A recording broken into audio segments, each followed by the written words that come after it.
first is we will have a standing army of specialist officers, public duty officers, so that we'll have enough officers to deal with this where we need them. Dark clouds in the sky, freedom's ghost passing by. Fire's face upon the wall, echoes down the empty hall. Whispers in the night, hopes fading out of sight. Chains clanging on the ground, silence is the loudest sound. Under Keir's rule we fall. Shadows stretch long and tall. Voices silenced by his hand. We fight but it cannot stand. Wardens in the street, marching to a wicked beat. Eyes watch your every move. Truth is a forbidden groove. Dreams crumbled in the dust. Iron fist you can't trust. Doomed to walk his twisted line. Freedom's just a memory fine. Hearts weighing heavy cold. Stories that remain untold. Cowards we live in fear. Every moment costs a tear.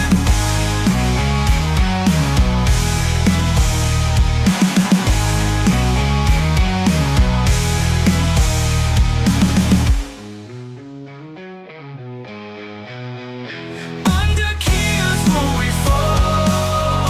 Shadows stretch long and tall. Voices silenced by his hand. We fight but it cannot stand. Audience in the street, marching to a wicked beat. Eyes watch your every move. Truth is a forbidden groove. Wardens in the street, marching to a wicked beat. Eyes into a wicked beat. Under Keir's rule we fall. Shadows stretch long and tall. Voices silenced by his hand. Voices silenced by his hand. We fight but cannot stand. We fight but it cannot stand. Oh, cannot stand.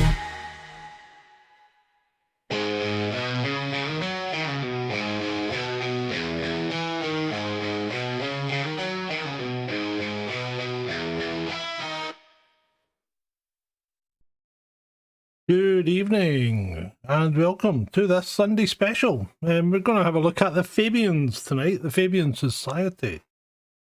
I think I'm going to start doing a little bit more streaming. Good evening, wee fat shug. Good to see you. I haven't seen you for ages, mate. Where the hell have you been? You've not been enjoying it. But hey, as I said, I think I'm going to start trying to do a stream maybe every night. The Fabians are experts. Yeah, well, I think they are experts, mate. Really, to be true. But I think we'll dig into it. We will dig into it. Because, as you know, I'm not one that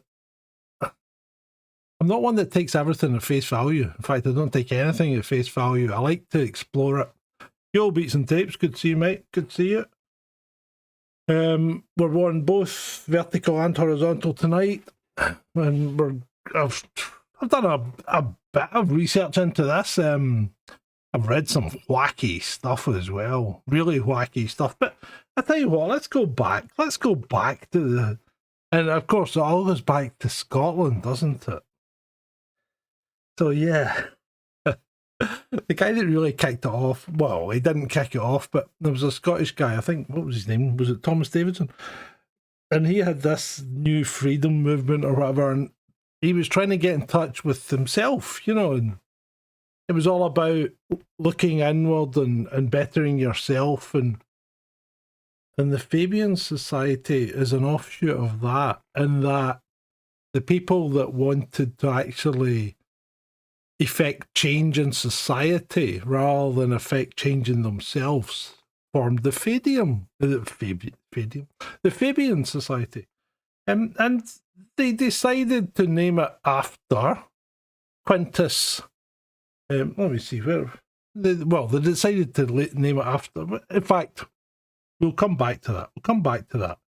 So it all started with a Scotsman, as most inventions do. But right, so what we're going to do? I've got a little script. Well, I'm not going to read the script. I'm just going to use it to keep us on the straight and narrow, as they say.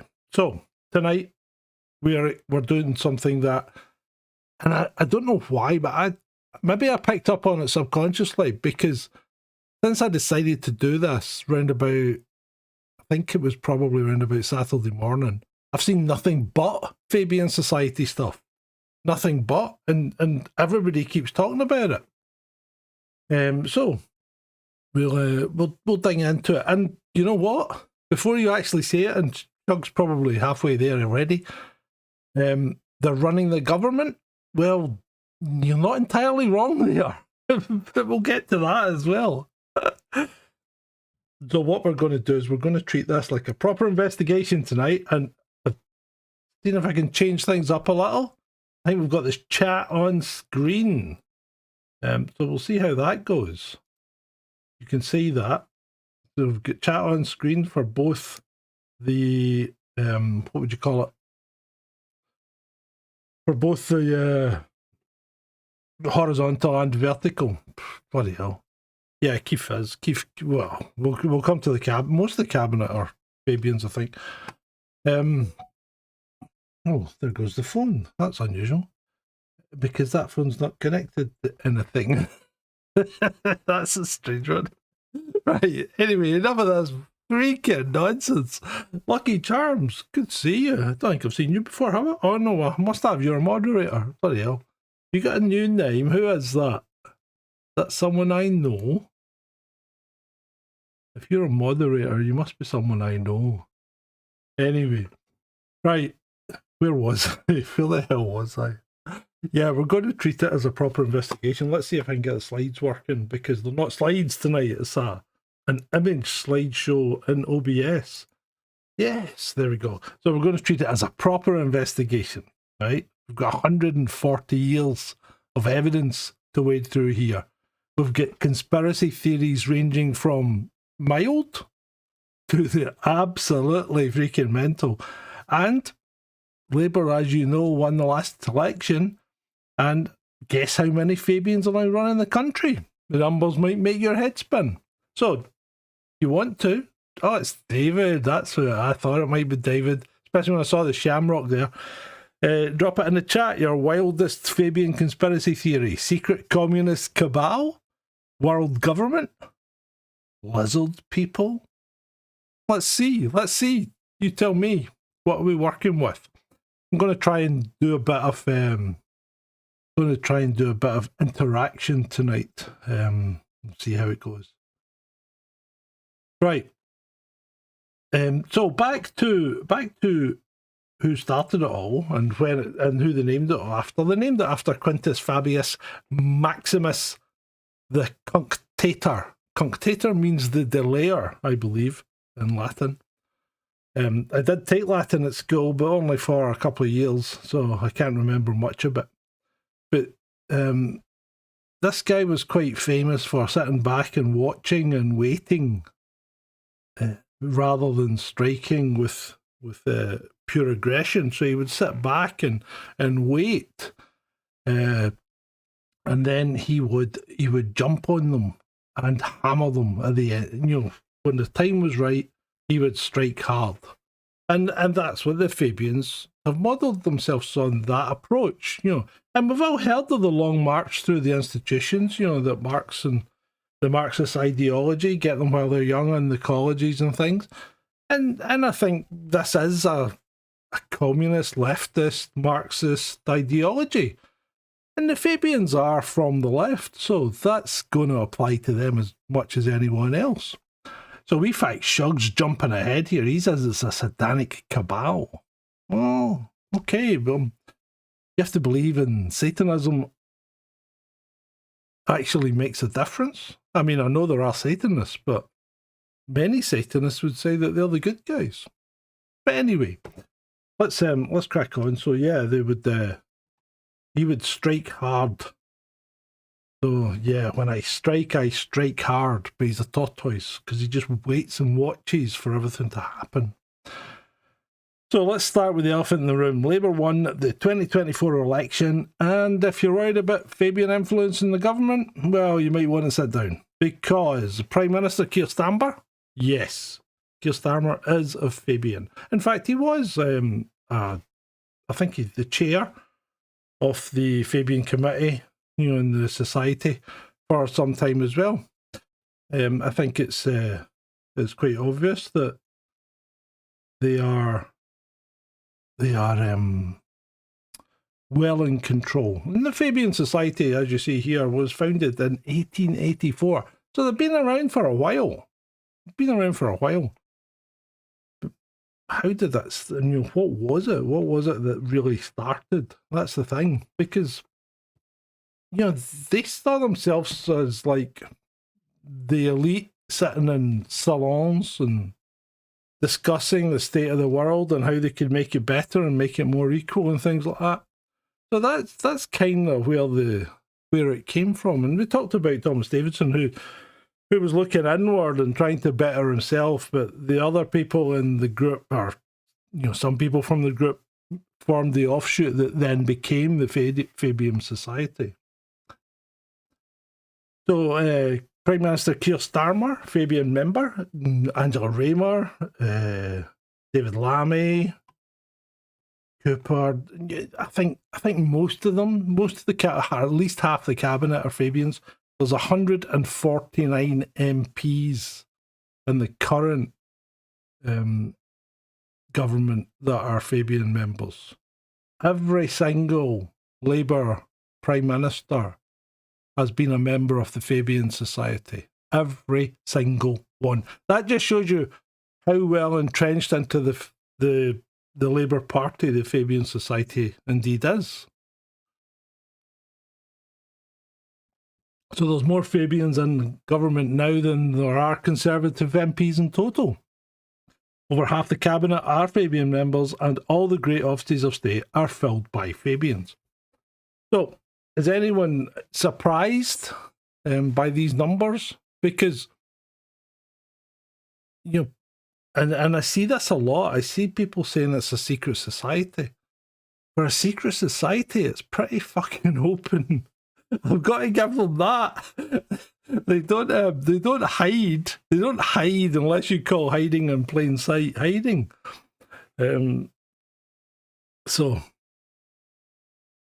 But what really annoys the conspiracy theorists, I think, is the Fabian Society has been completely open about it. And they've been completely open about the amount of people they have in government and the amount of people in the cabinet. And they always have been. After 45, when they had a Labour landslide, I think 249 members of the then ruling Labour Party were Fabians. So they're really quite proud about it. And they've been on LinkedIn posting about it, celebrating with the 141 Fabians entering Parliament for every corner of the country. Brilliant Fabians will be shaping the future of the left in Parliament. And if you look at it from an evidence point of view, it's not secretive behaviour. They don't seem to be hiding anything.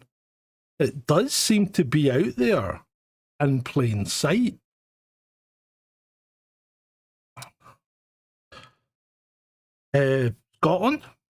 Scotland has its own Fabians. There are Fabians in Scotland as well. I'm going the wrong way in my slides. As I said, Keir Starmer. Fabians produce lots of literature. It's all out there. They have conferences. You can buy a ticket. You can join the Fabian Society. You literally go along to their website and fill in the form. And if you meet the criteria, which is you need to be either a Labour supporter or closely affiliated to Labour, you can join up. You know, there's no barrier to entry unless you're like a raging Tory.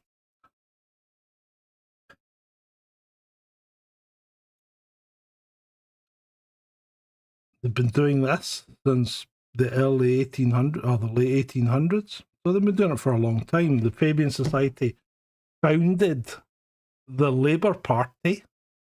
So they've maintained their influence in that party as such. They founded the London School of Economics, which is still going and is a prestigious university these days. So it's probably ripe pickings for them to generate members from that fine institution. Or not, if you want to decry it, I don't know.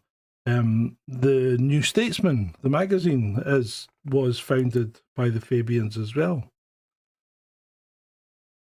The London School of Economics, Freshers Week, and then the New Statesman.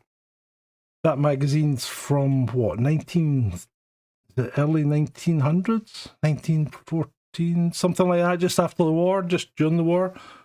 George Bernard Shaw was a Fabian as well, of course, David, yep.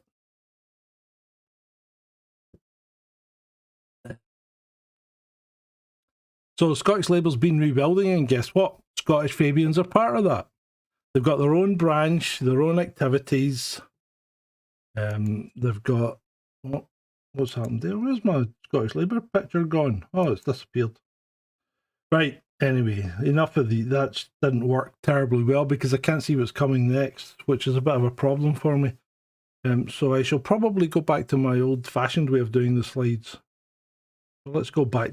Let's go full screen, shall we? Golden Age is a satanic term. Trump uses it a lot. He's like, look, mate, and to be fair, you can pretty much say anything satanic, you know, if you want, because it's one of these things that tends to be quite irrefutable. But let's not fall out about it. Where were we? They're not hiding their influence in Scottish politics. That's true. They are not.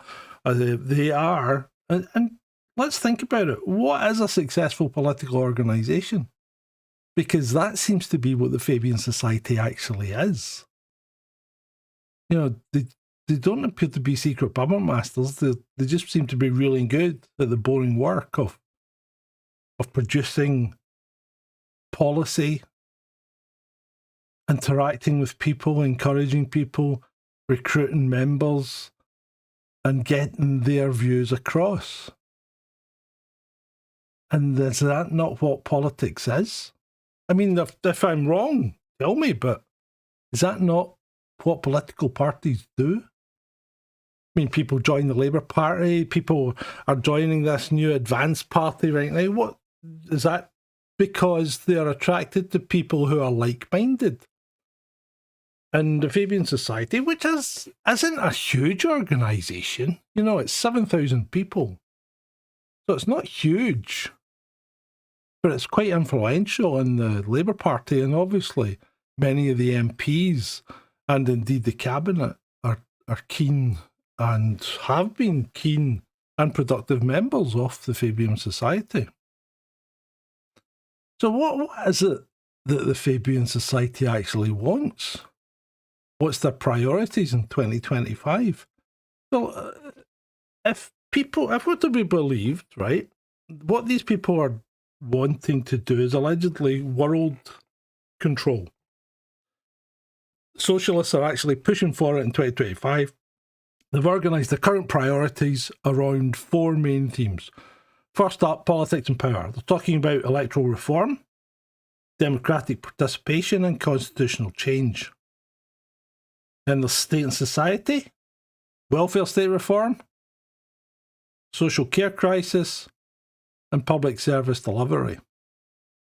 On the economy and work front, they're focused on economic inequality, the future of work and industrial strategy. And finally, they are, as we know, in the green and global issues of climate resilience and the UK's international role. So the recent reports have included the poverty premium, about how being poor costs more money, and climate resilience is about preparing for climate change. Standard progressive policy development, really. And let's be honest, being poor does cost you more. You know, if you're poor and you have a poorer credit rating, you pay a higher interest rate than people that have a better credit rating. So the people less able to pay for something have to pay more for it. That doesn't sound right, does it? By any stretch of the imagination, in any political forum, in my view. I don't know what you guys think. I'm not thinking about joining the Fabian Society, beats and tapes. But when you look into it, you've got to look at it from an evidential point of view. And I mean, I read an article today and it started off with, I can only describe it as a diatribe of complete and utter shite, right? It said all these things about Fabians and then failed completely to back up any of the claims that were made. So if you're going to claim that people are such and such and such and such and such and such, yeah, you need to give me some evidence for me to believe that. And it's fine if you want to believe that, but what we're then talking about isn't facts and data. What we're talking about is a belief system, and we might as well be discussing religion at that point, because it's not going to make any difference. Because you won't change someone's belief system with facts and data. You'll change how they think about things, but if they're entrenched in the case so much so that they believe these things are real, then it won't matter how much you throw at them, because cognitive dissonance is a very real thing. Observable facts are available to anyone, but what do you term observable facts, wee fat shug? What do you mean by that? Show me something that proves Fabian Society's satanic, for instance, because you've called them out as satanic earlier. So you should have some evidence to back that up. Right, okay. So then point me to the direction of an observation that would back up the fact that the Fabian Society is satanic. And I'll quite happily say, yeah, they're satanic. But until I've got evidence, I can't state that. I'm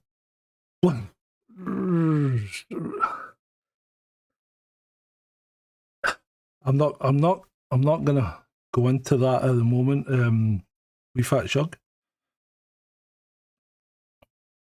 Where was it? Focused the recent reports. Yeah. So when I mean, you've listened to what I've said so far, and you have to ask yourself: does this sound like an organisation that's a global conspiracy? I mean, does it really? Tell me.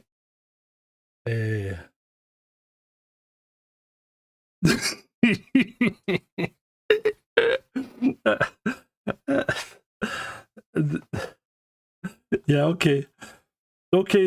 Yeah, okay.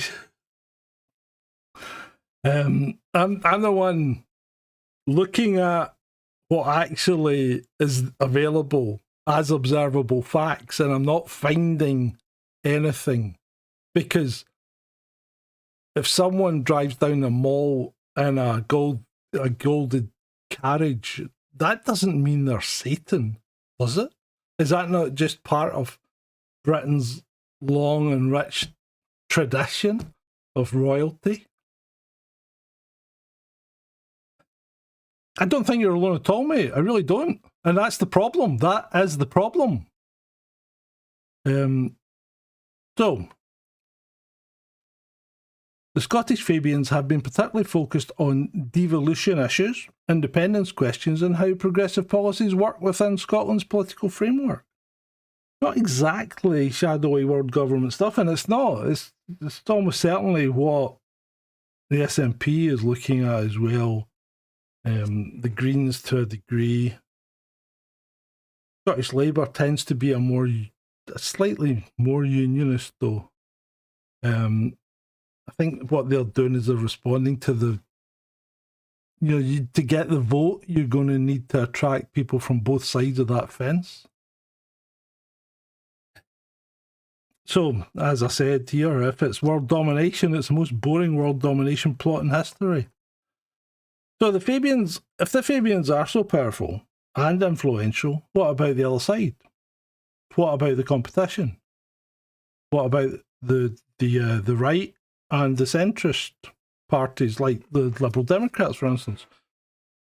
And we have to think about that, because if we look at the Conservatives, especially the big players, you've got Policy Exchange, which is a think tank, founded in 2002 by Nicholas Bowles, Michael Gove and Francis Maud. It's now the UK's largest conservative think tank, and it's had serious influence. Gove, Patel and Braverman all have connections in here.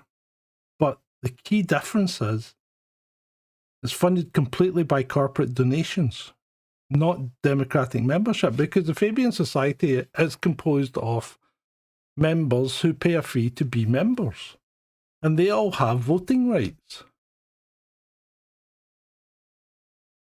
Nobody gets into a government think tank, a conservative think tank, unless you're invited.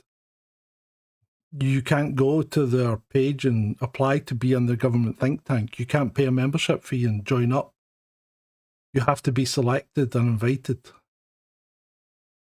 So which one's more secretive? You tell me.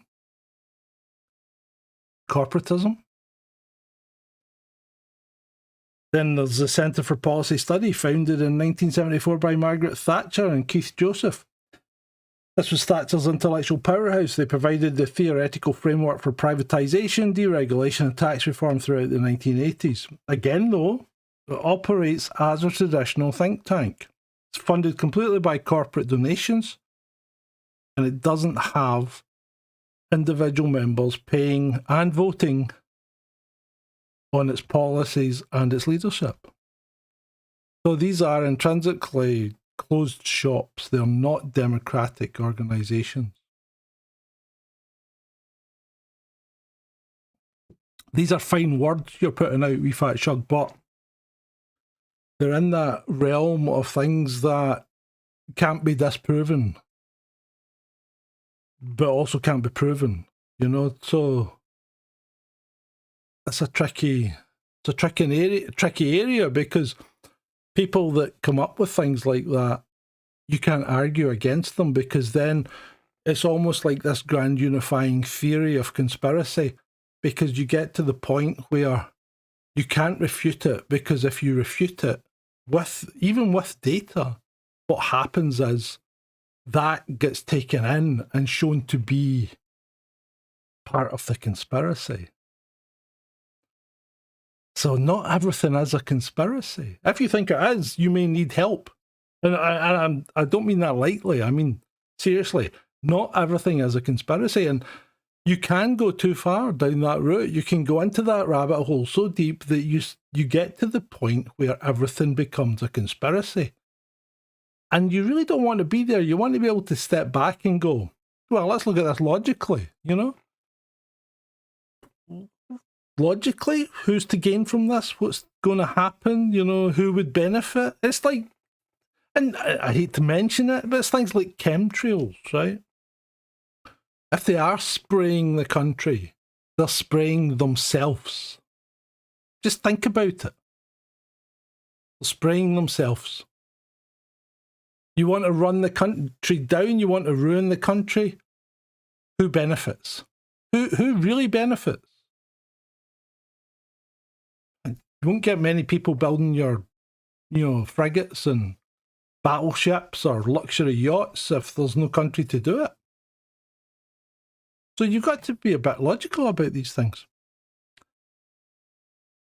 So the Institute of Economic Affairs, that goes back even further, 1955, founded by Anthony Fisher, with guidance from Friedrich Hayek. These folks pioneered the modern think tank model in Britain and introduced monetarist economic theory to British audiences, but they operated as an educational charity with academic fellowships, not a political membership organisation. Sneaky little buggers there, huh? Anyone in the chat familiar with these organisations? Had any interactions with them? Know anything about them? Seen any of their products? Because they don't tend to be publishing, regular magazines that they send out to their members every week or month or whatever. So I'm not quite sure. Then there's Onward, which calls itself the UK's leading centre-right think tank and promotes compassionate conservatism. It's a professional research organisation, but again, no mass membership structure. You can't join it, you need to be invited. The Liberal side, you've got Bright Blue, a liberal conservative think tank with about 1,000 members, which is much smaller than the Fabians. Indeed it is. And then there's the Social Liberal Forum within the Liberal Democrats, which operates more like the Fabian model because it does have democratic governance and annual conferences, but their influence is limited because, well, the Lib Dems, let's face it, are limited themselves because they've struggled to get any members in Parliament, so they're limited electorally. Then you've got cross-party think tanks. You've got think tanks like Demos, founded in 1993, tried to move beyond traditional left-right divisions. The Resolution Foundation focuses on economic analysis with emphasis on living standards. There's even a brand new one, the Future Governance Forum, launched in 2025, focusing on fixing broken government.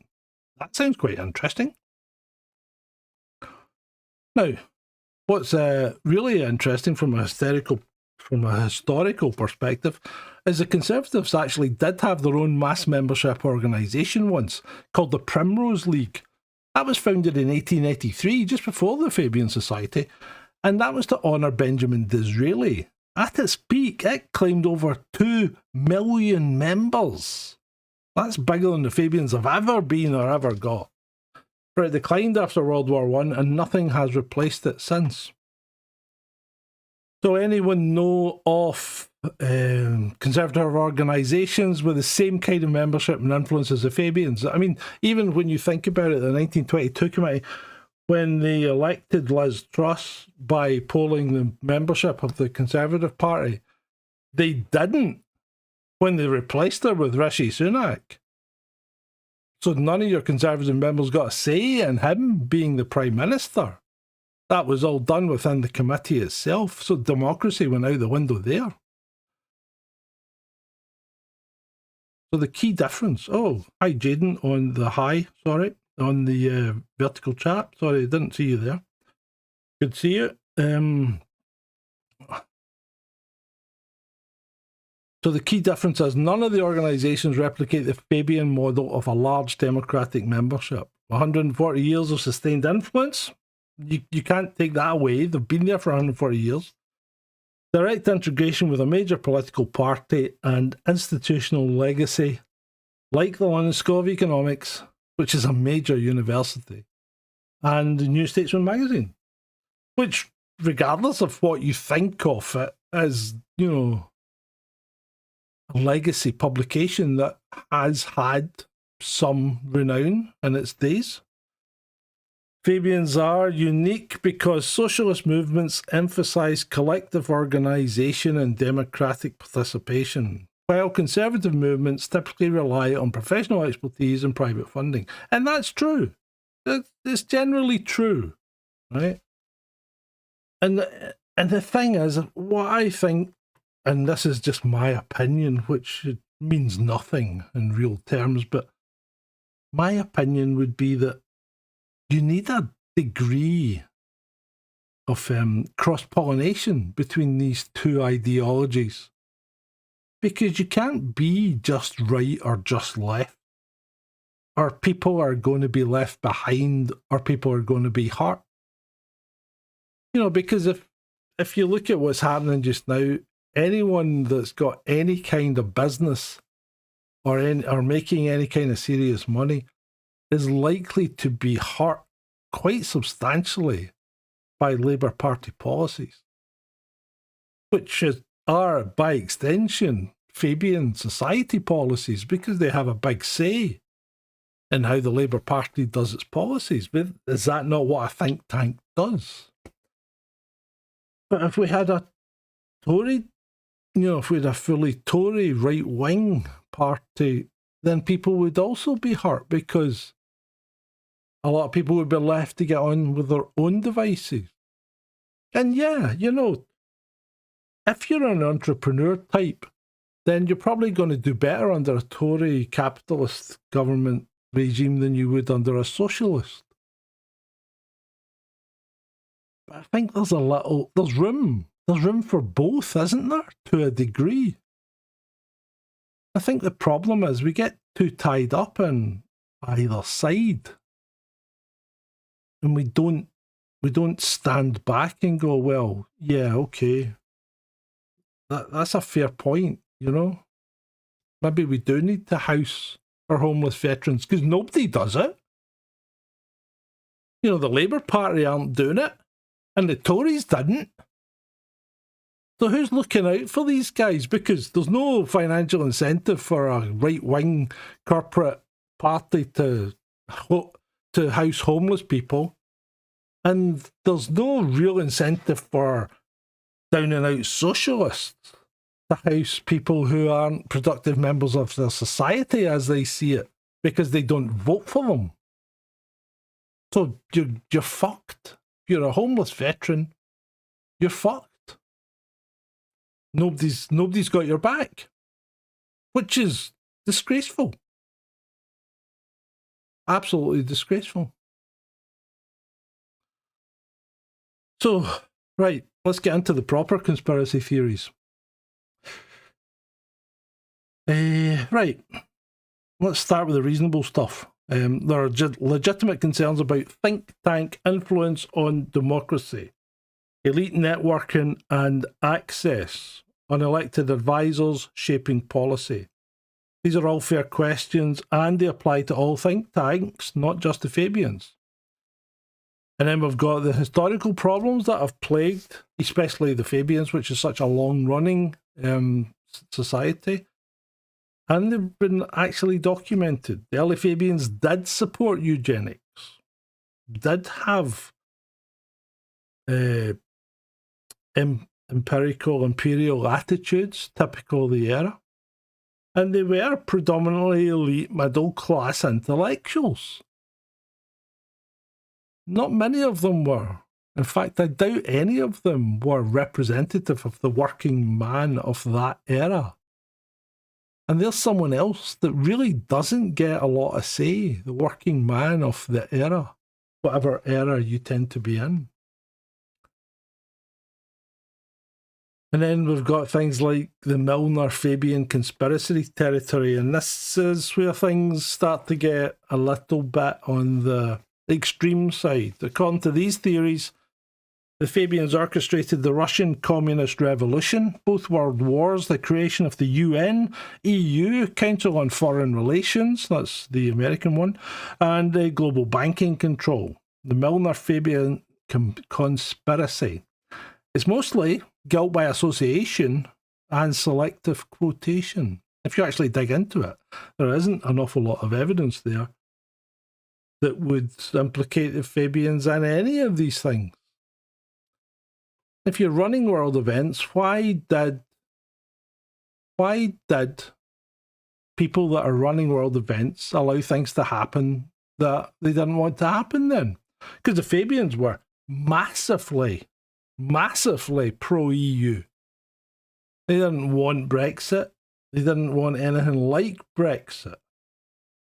So why did Labour lose elections for 14 years straight? Maybe democracy works to a degree. If you were secretly controlling world politics, wouldn't you do a better job? Would you not? And then we can go on to, and I'm sorry, but I have to call it out because it is full tinfoil hat stuff. Secret world government. communist takeover of capitalism, population control schemes. Population's on a knife edge at the moment. Population collapse is the big problem, and nobody's picking up on it. None of these think tanks have picked up on it. Population collapse is going to be our undoing. New World Order. Where's the evidence?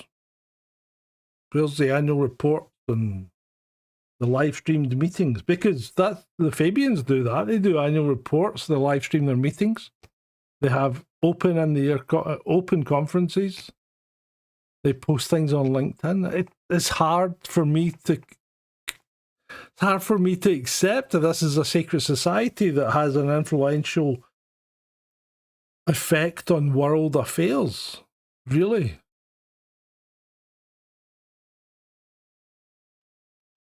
Anybody get any really wild ones? No? I appreciate I might be disappointing some of you guys by taking such a reasonable stance. But the problem is, I need actual evidence, and I'm not getting any. Because there isn't any there. That's the problem. It's like UFOs. You can tell me till you're blue in the face that you've been abducted and anally probed every night for the last 16 years. But until I see it happen, or you give me irrefutable evidence that it did, I'm really struggling to believe you.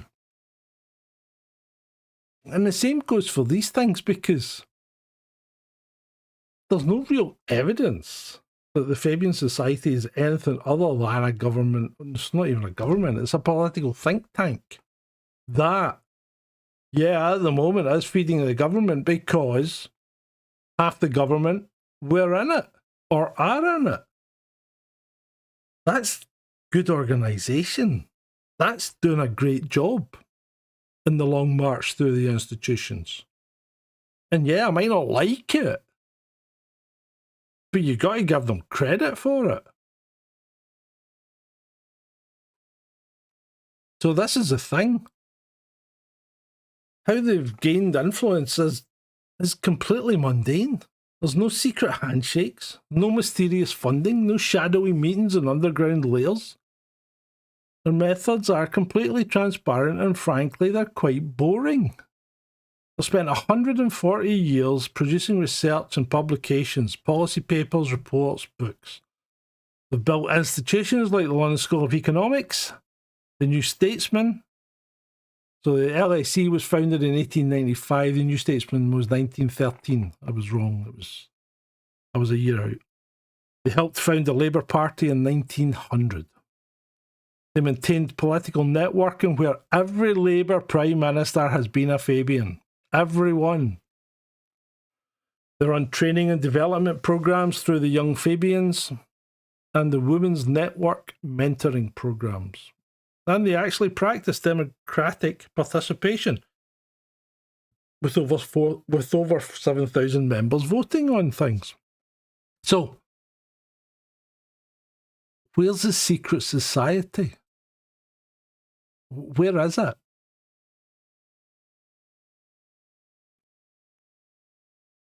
So what does this success look like? The LSE became a world-renowned university. The New Statesman is still a major political magazine. The NHS was based on Fabian policy proposals.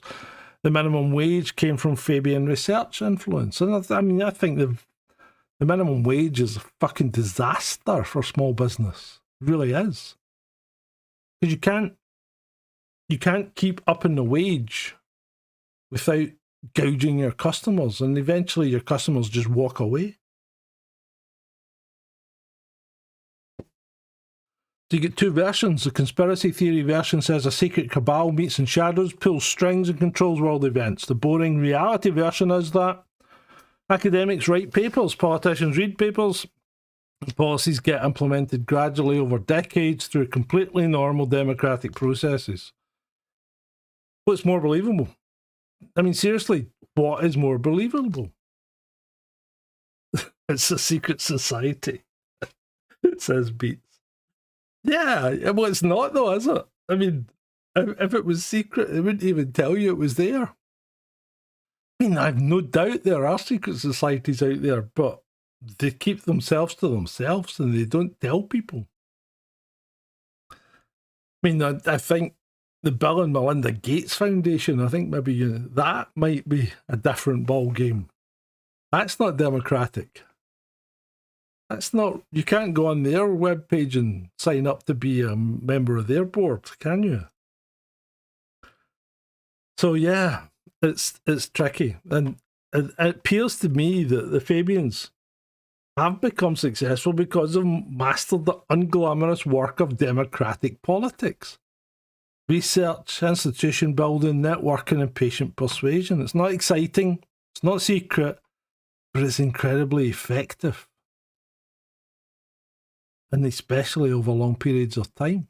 And, you know, although it's boring, it works. And it's all very well to sit back and go, yeah, you're talking shite. They are a secret society. They're trying to run everything down. But, you know, in 5 or 10 years' time, when we have a different government of a different ilk and the same things are happening, right? Who are you blaming then? Because it won't be the Fabians if the Tories are in control. Well, will it? Who are you blaming then? So the Scottish Fabians have members on both sides of the independence debate. There's no unified position on Scottish independence within the organisation. They're more focused on progressive policies within the current system, with some supporting further devolution and others preferring the union as it stands. After the 2024 election, Scottish Labour showed signs of recovery, with Fabian members elected in Scottish constituencies. Scottish Government remains SNP, but Labour influence is growing again after years in the wilderness. I don't know, do you see Labour as ever being in a position to take on the SNP again? Really? I don't know.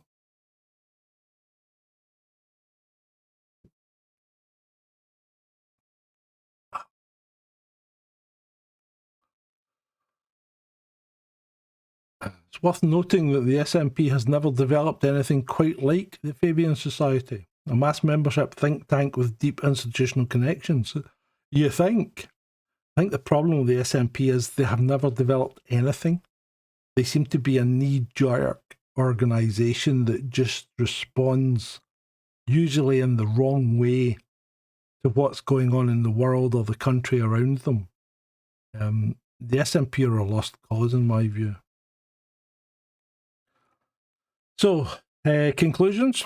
So after going through the 140 years of evidence or history, we conclude that, yeah, the Fabians are influential. They've got 141 MPs in current Parliament, half the Cabinet are members. The Prime Minister is a Fabian, the Deputy Prime Minister is a Fabian, David Lammy, the Foreign Secretary is a Fabian. What's her name? Reeves is a Fabian. But they don't appear to be a secret conspiracy. They've had 140 years of sustained political impact. That's a fact. They operate with what appears to be complete transparency. They publish accounts. They post openly. You know exactly where they are. They have websites. You can go and apply to join.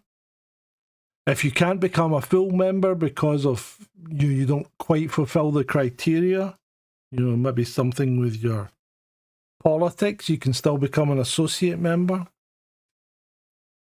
They have democratic membership structures, they have open meetings, they're completely upfront about their political objectives. And when you're publishing books called Fabian Essays in Socialism and celebrating your election victories on LinkedIn, you're not exactly operating in the shadows, are you? Really? And what's kind of fascinating is the comparison with conservative alternatives. The right's plenty of think tanks. Policy Exchange, Centre for Political Studies, Institute of Economic Affairs, Onward. None of them have replicated the Fabian model. None of them are democratically elected. They're all professional organisations funded by corporate donations, not mass membership democracies. That tells us something important about different political traditions. Socialist movements naturally emphasise collective organisation and demographic participation. Well, they do. I mean, even communism emphasises that to a degree. And yeah, I know communism's a different ballgame altogether, but when you even look at China these days, you've got to see that there is some weakening in the traditional communist approach.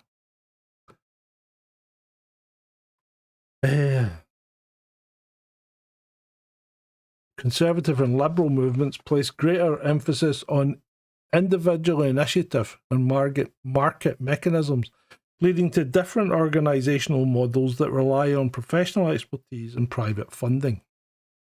Corporatism. So what do Fabians actually do then? Policy research and development, political networking and training, democratic participation and debate, gradual implementation of progressive ideals through normal democratic processes. What don't they do? Well, they don't appear to control world events from the shadows, orchestrate global financial systems, run a secret world government, or control the weather. Oh, probably.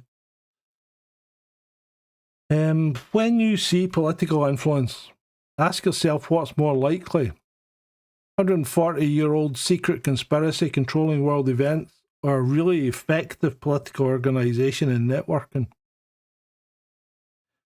The evidence, unfortunately, in my book, points pretty clearly to the second option. What do you think? Have I got it completely wrong? I mean, there's loads of people out there writing Substack essays that go on for thousands of words about how bad the Fabians are. But when you dig through those essays, there's fuck all evidence in them. And when I say fuck all, I mean fuck all evidence. It's just, you can't argue against people that are so deep in a conspiracy that everything's a conspiracy, because by your very argument, you are enabling that conspiracy. So why is it such an organisation that persists about it being so secretive and evil? Is it the wolf in sheep's clothing thing? Which is again back to Quintus. You know, observe, watch, wait, but when you strike, strike hard. They've never been shy about that's their methodology. That's the method that they follow. People prefer exciting conspiracy theories to boring political reality. That's the cruel, hard facts. It's easier to blame secret cabals than address complex, systemic issues through democratic engagement. And finally, the most dangerous thing about the Fabians isn't secret world control, it's they've proven gradual, evidence-based political change actually works. They've shown that patient methodical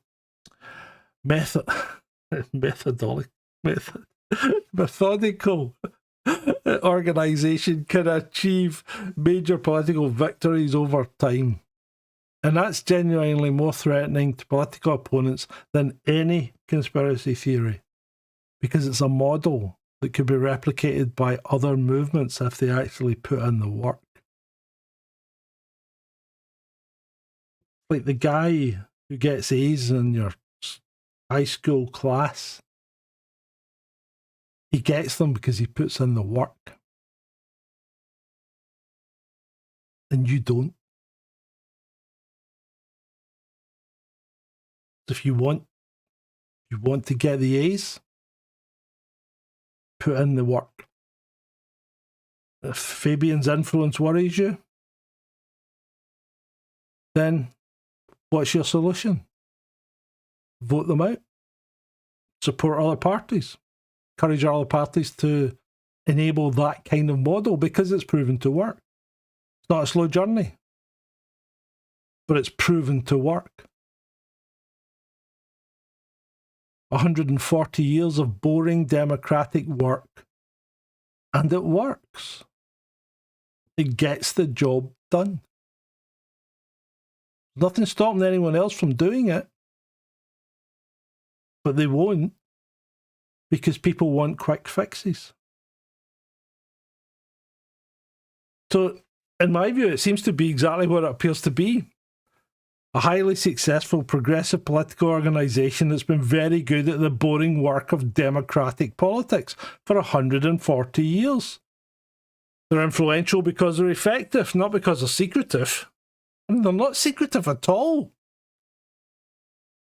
None of the people that are Fabians hide the fact they're Fabians. Like people in the Masons, most of them don't tell you they're in the Masons. Why? Because they're ashamed. It appears that Fabians aren't. And they're currently running the UK government. Yeah, they are. Because they helped Labour win. And they've done it at every time that Labour has won an election in the UK. It's been a Fabian Prime Minister. Every single time. So they've taken 140 years, they've had wins and losses,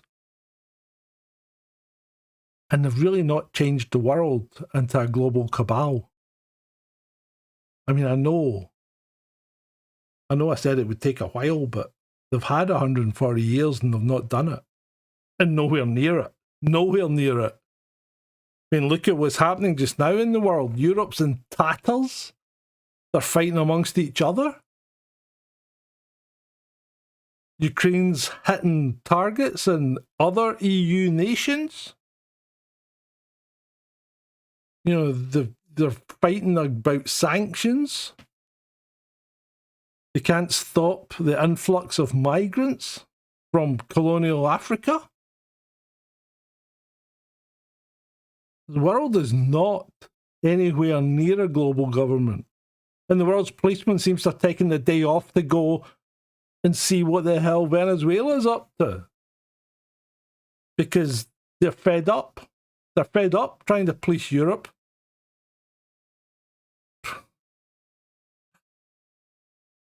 There's no global organisation running this world. It is a fucking shit show.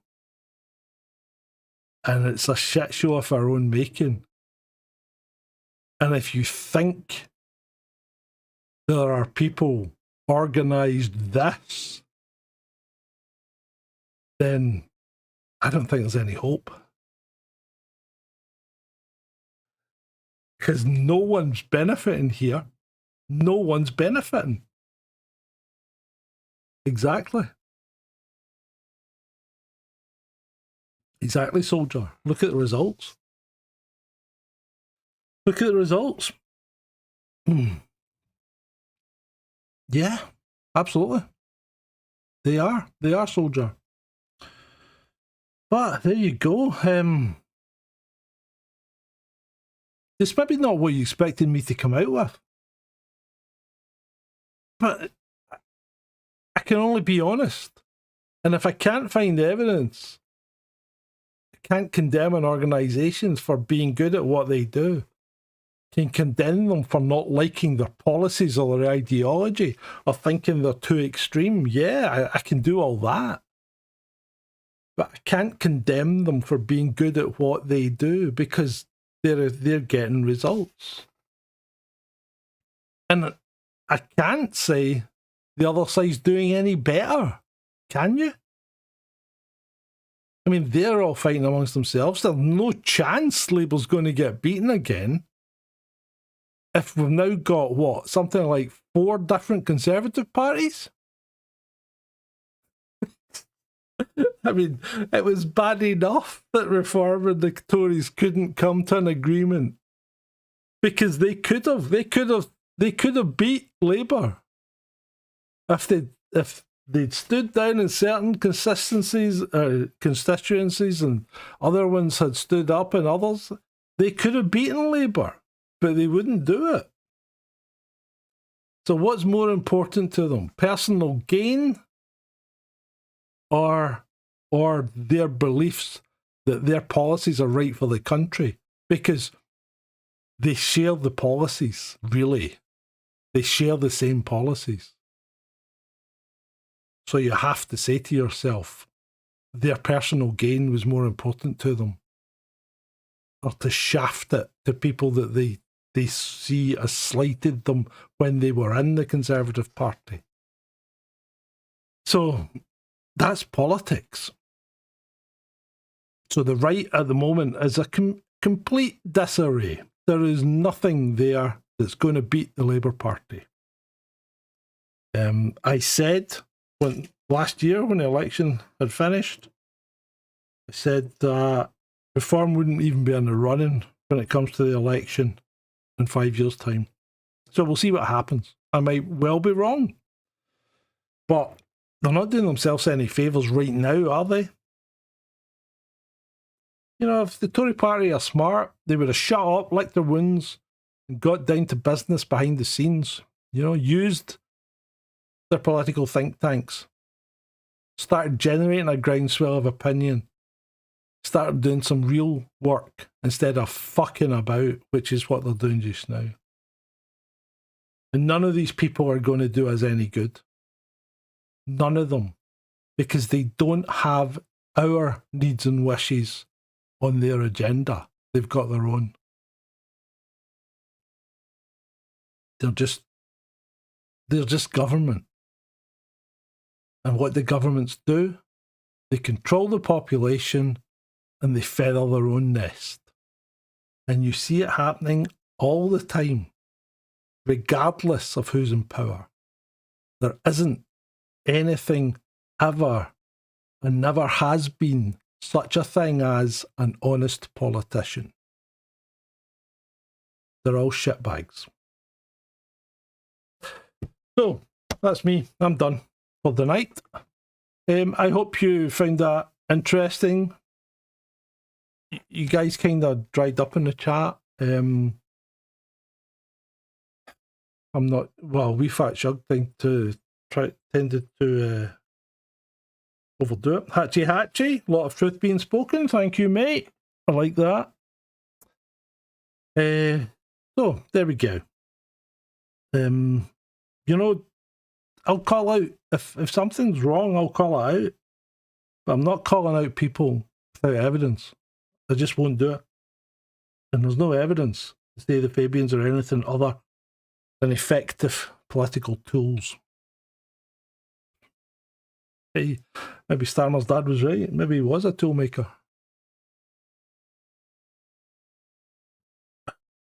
Doesn't make me like him. Don't get me wrong.